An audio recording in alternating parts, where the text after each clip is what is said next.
Senhora Presidente Dilma Rousseff, senhor Ministro Ricardo Lewandowski, Presidente do Supremo Tribunal Federal, senhor Presidente Renan Calheiros, Presidente do Senado, da nossa Casa, senhoras e senhores senadores, queria cumprimentar e dar boas-vindas aqui a alguns colegas deputados federais que estão aqui presentes, que nos prestigiam com a sua presença.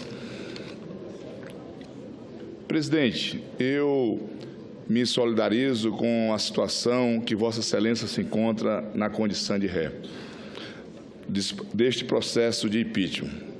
Confesso, presidente, que gostaria de estar discutindo, neste momento, outros temas urgentes sobre o nosso país, e não o impedimento de uma chefe do Poder Executivo, poder pelo qual tenho um grande respeito.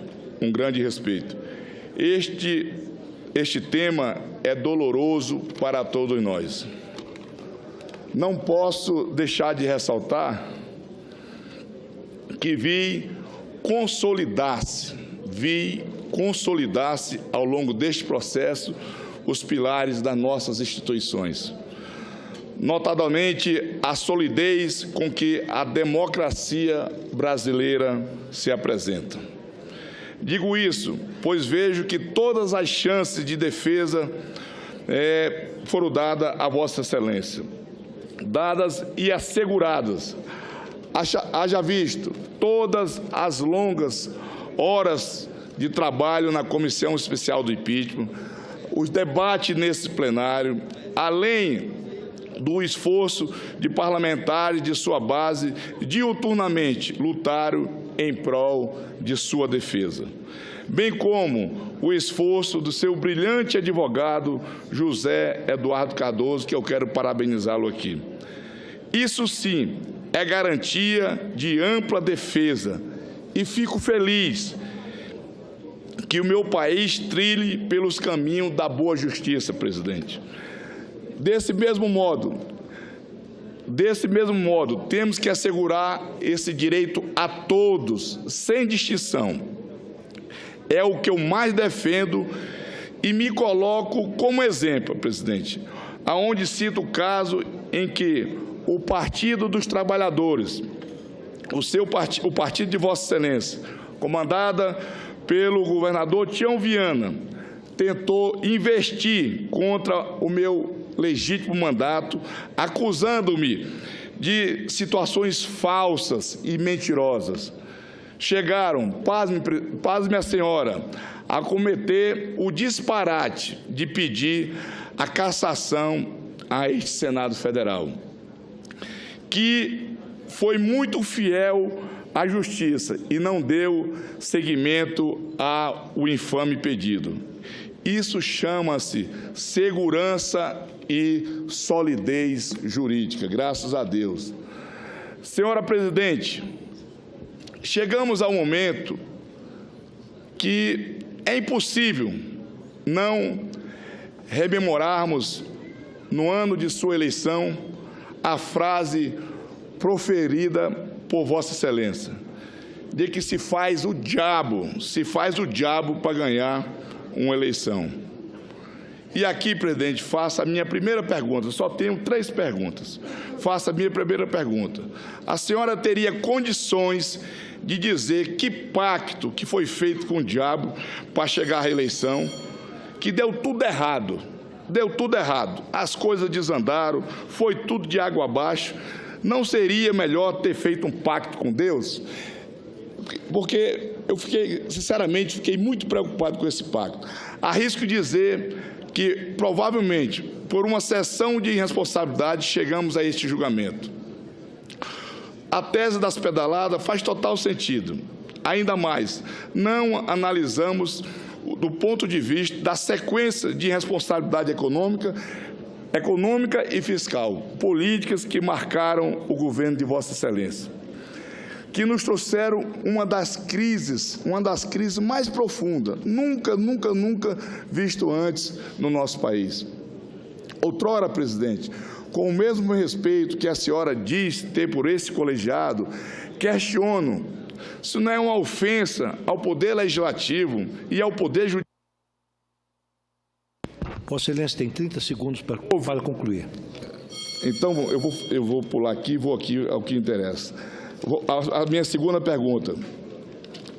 E ainda temos que ouvir que esta Casa não tem moral para julgá-la, como foi dito neste plenário por uma das suas ferozes defensoras, que a Câmara Federal é composta por bandidos. Eu queria saber se a senhora concorda com essas declarações de seus aliados, presidente, e que os 81 senadores são juízes sem moral, que alguns não dormirão no dia seguinte, que alguns estão negociando benesses. Olha, presidente, a senhora conhece muitos dos senadores aqui desta Casa, que inclusive fizeram parte do seu governo. Dê nomes, diga quem são os imorais. Eu não sou aqui nenhum paladino da moralidade, não, mas estou convicto e tenho certeza que nesta Casa temos de moral e de respeito. Obrigado. Obrigado, senador. Senhora presidente, com a palavra. Olha, eu queria dizer, senhor senador Sérgio Petecão, que eu estranho muito as afirmações que o senhor faz a meu respeito. Primeiro, não me consta que eu tenha afirmado nenhuma delas. Portanto, senador, eu não vou me dar ao direito de respondê-las. Eu não falei uma barbaridade dessas a respeito das pessoas, principalmente dos senadores dessa Casa. Agora, senador, eu quero dizer para o senhor que eu acho absoluto. Se não foi eu, senador, eu não posso responder. De jeito nenhum, senador. Senão eu não estaria aqui. Eu estou aqui porque eu acredito que é possível que a gente extraia daqui princípios democráticos. Agora, quero dizer para o senhor no que eu acredito. Eu acredito que se me condenarem aqui, sem que haja crime de responsabilidade, será um golpe de Estado. Eu não tenho dúvida quanto a isso. Jamais escondi que acho que isto será a consequência da minha condenação sem crime de responsabilidade. Nós estaremos rasgando a Constituição. Acredito ainda, senador, que, obviamente, é possível ter divergências a respeito da avaliação sobre esses fatos. Agora, para se ter divergências, tem de se provar que houve, de fato, crime de responsabilidade. O próprio Ministério Público, do Distrito Federal mandou arquivar o processo contra as chamadas e alegadas supostas pedaladas fiscais, aonde estou chamando de pedaladas fiscais o que são tanto a abertura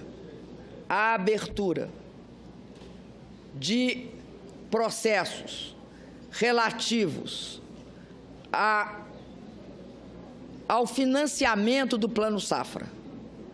Eu não fui acusada no Plano Safra de ter equivocado-me sobre e quanto o que estava vigente.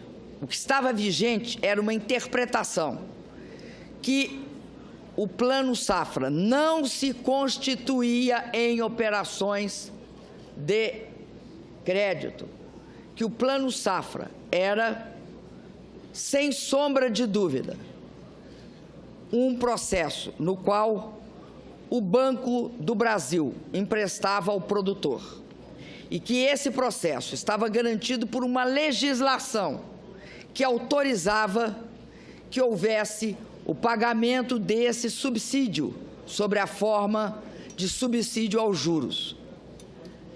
Esta é uma das acusações. Nós não tínhamos, até então, nenhum julgamento que dissesse que havia operação de crédito tradicional no Plano Safra. Ele não era visto como tal. A segunda questão dizia respeito aos aos créditos abertos e ao pagamento deles no que se refere a vários gastos, em especial a 3 decretos de crédito suplementar. Esses 3 decretos de crédito suplementar não geraram nenhum aumento indevido de gasto público, porque eles eram regulados pelo próprio decreto que estabelecia que não se poderia produzir novo gasto para além das metas vigentes. Então, senador, nós estamos diante de um fato que não se constitui, do nosso ponto de vista, do ponto de vista da defesa, em qualquer ferimento à lei de responsabilidade fiscal. Não concordamos com isso e, por isso, estamos nos defendendo nesse processo, respeitando o Senado. Agora, o que afirmamos é caso não haja crime de responsabilidade, não é possível me condenar. É isso que nós estamos falando. E estamos afirmando que não há crime de responsabilidade. Por isso, senador, nós estamos diante de um momento bastante delicado da vida política brasileira. Eu não cometi e não aceito ter cometido nenhum crime de responsabilidade. Eu alego a minha inocência, senador. E é isso que nós estamos aqui defendendo todos os dias. Caso eu seja condenada sem crime de responsabilidade, estará ocorrendo no Brasil um verdadeiro golpe, um golpe que não é igual aos golpes que nós conhecemos na época da ditadura militar. Mas nós estaremos assistindo um golpe que tem como característica a ruptura do devido processo legal que diz respeito às minhas contas e à avaliação dos crimes aqui, dos supostos crimes aqui elencados. Toda a defesa é para provar que isso não constituiu, até o momento do julgamento pelo TCU, em outubro de 2015, num caso, portanto, após a edição dos decretos de crédito suplementar, e em dezembro, no caso das chamadas operações que envolvem os subsídios do Plano Safra, isto não era crime no momento em que as ações foram cometidas. E não é possível mudar a regra do jogo no meio do jogo. Não é possível legalmente, senador. E por isso nós dissemos, sou inocente. E se condenarem uma pessoa inocente, presidenta da República, e me tirarem do cargo, estarão cometendo um golpe parlamentar, característico dos tempos modernos na América Latina. Característico dos tempos modernos da América Latina, onde não mais se admite golpes militares.